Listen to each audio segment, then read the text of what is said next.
Kalau misalnya moms baru telat mens 1-2 hari terus pengen cek, ya nggak ada masalah. Tapi itu belum bisa melihat kantong kehamilan. Oke. Nah, kalau pengen lihat janinnya di usia berapa? 7 minggu biasanya.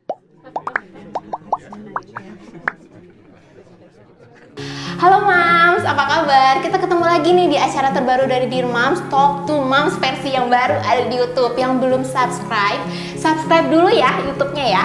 Hari ini kita bakal ngobrolin untuk episode pertama tentang serba-serbi kehamilan pertama. Dokter bisa memperkenalkan diri dulu? Ya. Hai Moms. Perkenalkan, saya Dr. Kevin Tali, dokter spesialis kebidanan dan kandungan atau yang biasa disebut dengan dokter obgyn, obstetri dan ginekologi. Nah dok, kita mulai aja ya tanya jawabnya ya. Oke dokter, yang kalau misalnya udah positif nih dok, sebenarnya tubuh yang terjadi pada tubuh ibu hamil tuh apa aja sih dok yang berubah? Jadi perubahan itu banyak banget, ada perubahan fisik, ada perubahan psikis.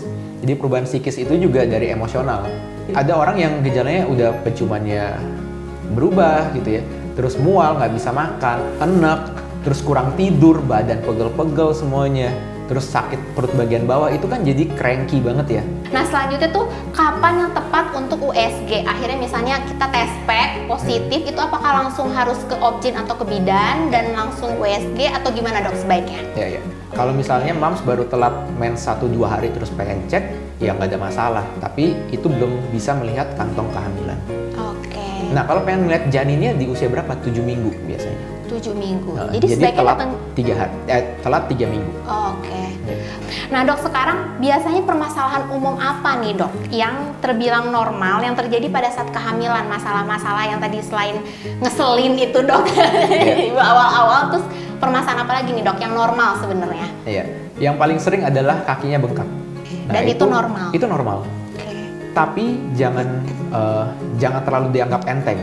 Jadi kalau misalnya sudah bengkak, sebaiknya dicek tekanan darahnya, tensinya. Gitu. Jadi bisa ada yang namanya preeklamsi. Oh iya. Jadi preeklamsi itu adalah tekanan darah tinggi pada saat hamil. Terus yang paling sering kedua adalah sakit di pinggul, tulang ekor, selangkangan. Itu tuh normal. Karena berat? Karena berat. Perut bayi dari bayinya ya? Iya, karena berat. Kalau keluhan di trimester 1 yang paling sering adalah mual, muntah, dan pusing sebetulnya. Jadi itu masih dianggap wajar apabila muntahnya itu nggak berlebihan.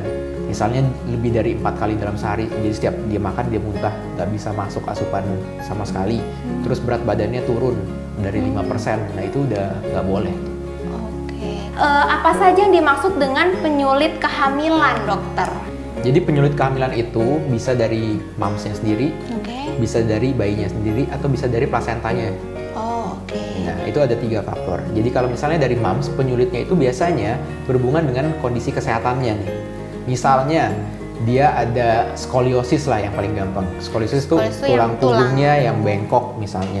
Nah, saya jadi pengen lurus nih.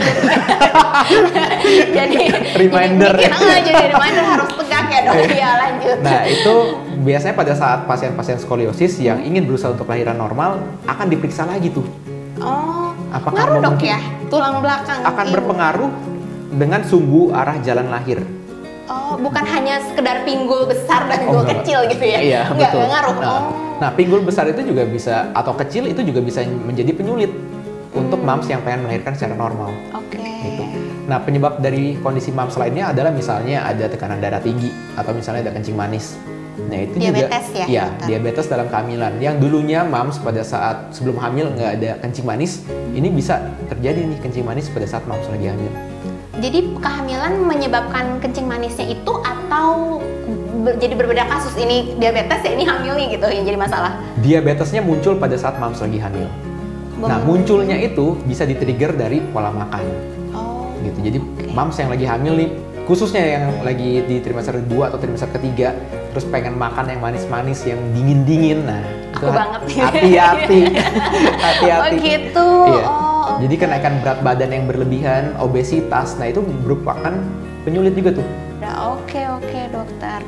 Nah, kalau ada keluhan darurat nih dok, yang mengharuskan ibu hamil segera ke dokter, itu yang kayak udah SOS, dads-nya harus tahu kondisinya bahwa mamsnya ke dokter gitu ya. Nah, itu kondisi yang seperti apa aja nih dok?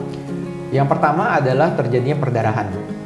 Jadi perdarahan yang keluar dari jalan lahir itu udah pasti darurat. Pendarahan itu segimana dibilang pendarahan atau kayak bercak gitu? Kadang kan suka kayak flek aja gitu dok, atau yang gimana? Boleh pada saat terjadi flek juga boleh dibawa.